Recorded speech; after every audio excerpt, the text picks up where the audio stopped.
Assalamualaikum warahmatullahi wabarakatuh. Selamat malam. Perkenalkan, nama saya Usatun Hasanah dari kelompok 2. Bersama rekan saya Mia Florentina, Hawin Murtado, serta Adisti Nur Azizah. Kami akan mempresentasikan audit sistem informasi pada e-learning Universitas Islam Nahdlatul Ulama Jepara menggunakan framework COVID 4.1. Universitas Islam Nahdlatul Ulama Jepara telah mengaplikasikan sistem berbasis e-learning sejak tahun 2016. E-learning sendiri merupakan aplikasi pembelajaran berbasis web yang tersedia untuk dosen serta mahasiswa yang memiliki akun pada si akad. Yang mana dalam e-learning dosen bisa memberikan tugas kepada mahasiswanya serta mahasiswa bisa melihat tugas yang diberikan kepada mereka. Audit sistem informasi merupakan pengumpulan dan pengevaluasian bukti untuk menentukan apakah sistem informasi telah menetapkan dan menerapkan sistem pengendalian intern yang memadai. Semua aset dilindungi dengan baik dan tidak disalahgunakan serta terjamin integritas data, kendala serta aktivitas dan efisien penyelenggaraan sistem informasi berbasis komputer. Dalam audit sistem informasi ini ada 4 domain utama, yaitu planning dan organization, acquisition dan implementation, delivery dan poin pertama ada planning dan organization. Pada domain ini mencakup strategi dan kritik dan atas identifikasi bagaimana TI secara maksimal dapat berkontribusi dalam mencapai tujuan bisnis. Poin selanjutnya yaitu acquisition dan implementation. Untuk merealisasikan strategi TI, solusi TI perlu diidentifikasikan, dikembangkan atau diperoleh serta diimplementasikan.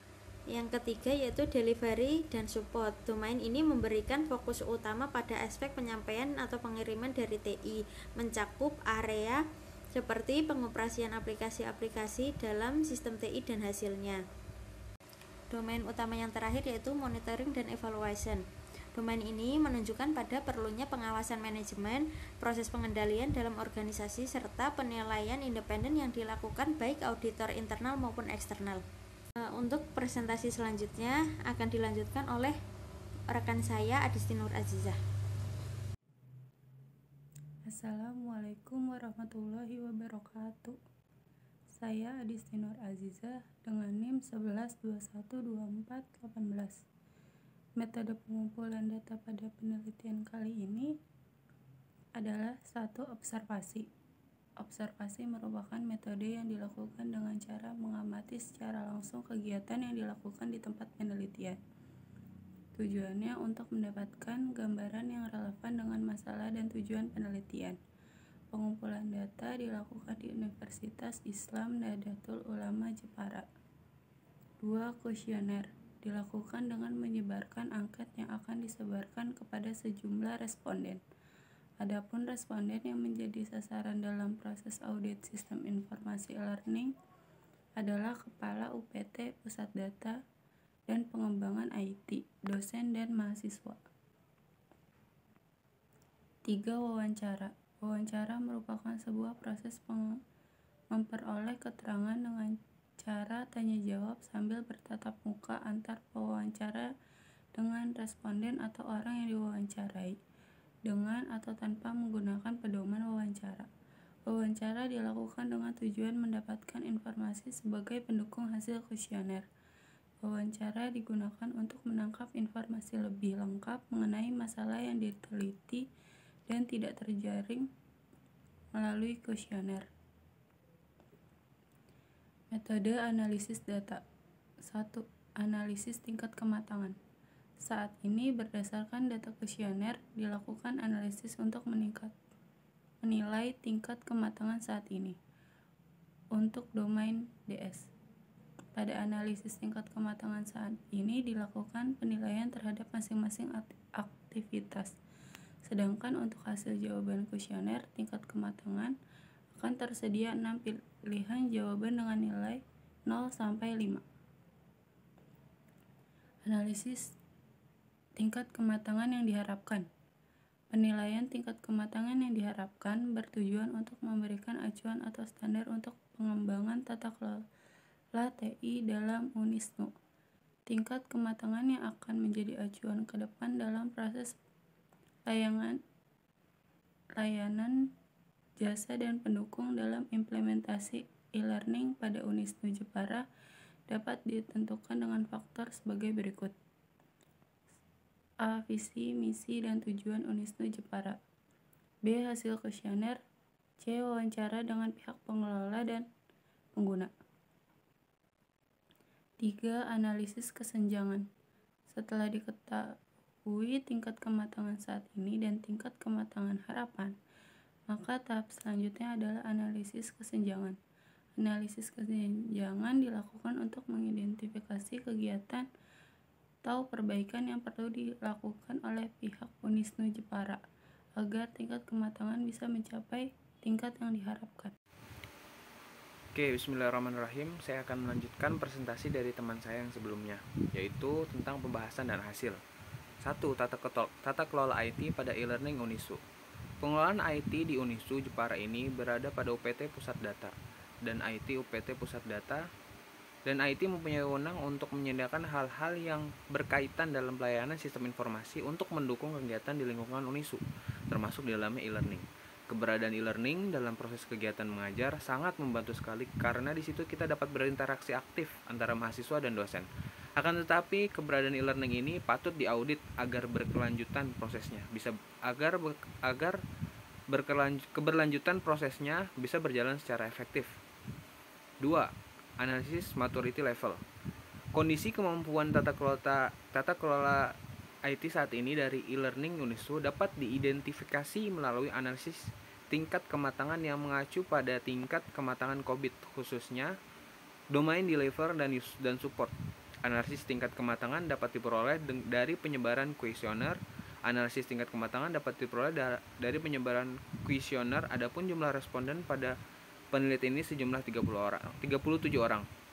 Dan ini rekapitulasi hasil kuesioner.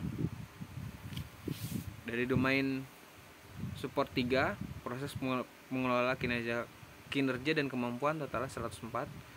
Domain 5, memastikan keamanan sistem, totalnya 116. Domain support 7, memberikan pelatihan kepada para pengguna, 115 totalnya. Lalu yang domain support 9, pengelolaan konfigurasi, totalnya 132. Lalu domain support 10, pengelolaan permasalahan, totalnya 122. Lalu domain support 11, pengelolaan data, totalnya 138, dan domain support 13, pengelolaan operasi, totalnya 146. Secara umum, setelah dilakukan proses perhitungan pada 7 proses dalam domain deliver dan support, 4 proses mempunyai tingkat kematangan 4 atau managed and measurable, dan 3 proses lainnya mempunyai tingkat kematangan 3 atau defined process. Seperti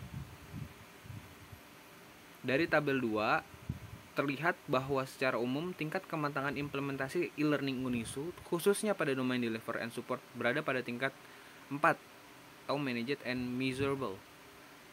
Hal ini berarti bahwa kegiatan atau standar yang berkaitan dengan implementasi e-learning Unisu telah diterapkan secara formal dan saling terintegrasi.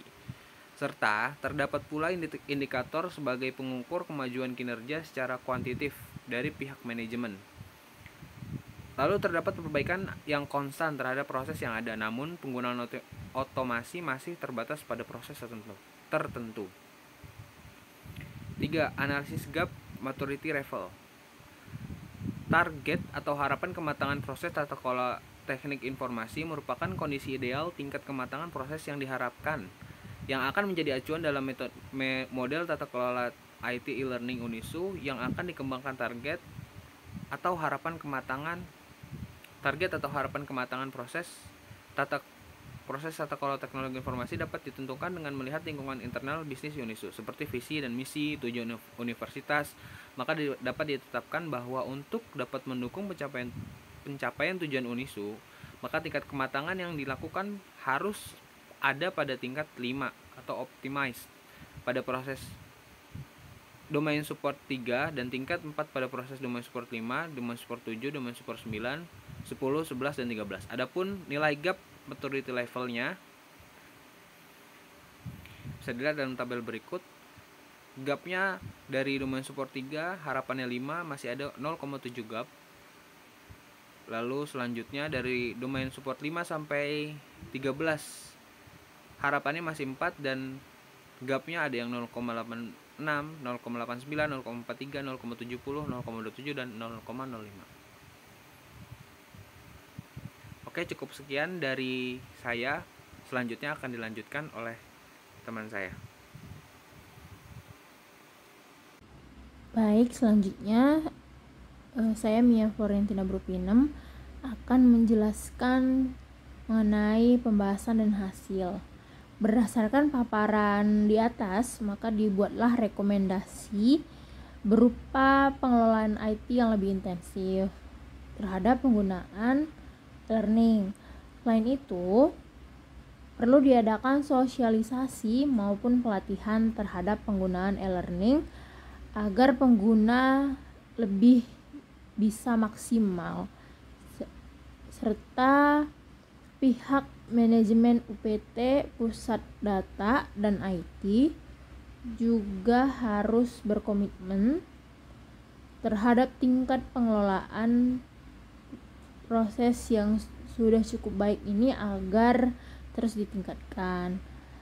Peningkatan tingkat kematangan juga harus dilakukan sesuai dengan standar COVID agar UNISNU dapat menerapkan pengelolaan IT yang baik atau good governance. Untuk kesimpulannya, kami mengambil 2 kesimpulan, yaitu yang pertama, bahwa proses audit sistem informasi terhadap e-learning yang berjalan di UNISNU Jepara dilakukan menggunakan standar framework COVID 4.1 khusus pada domain deliver dan support atau DS, khusus pada proses DS3, DS5, DS7, DS9, DS10, DS11, serta DS13.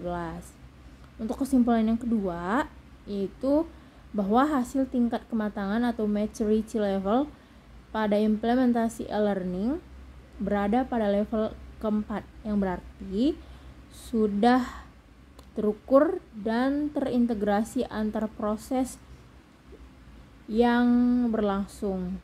Analisa gap antara kondisi yang diharapkan dengan kondisi saat ini rata-rata adalah 0,5. Dengan rekomendasi perbaikannya ditekankan pada peningkatan keamanan sistem dan memberikan pelatihan dan sosialisasi yang lebih intens agar keberlangsungan e-learning dapat maksimal. Demikian presentasi dari kelompok kami. Sedikit banyaknya salah dan kurang lebihnya kami mohon maaf. Semoga hasil dari presentasi kelompok kami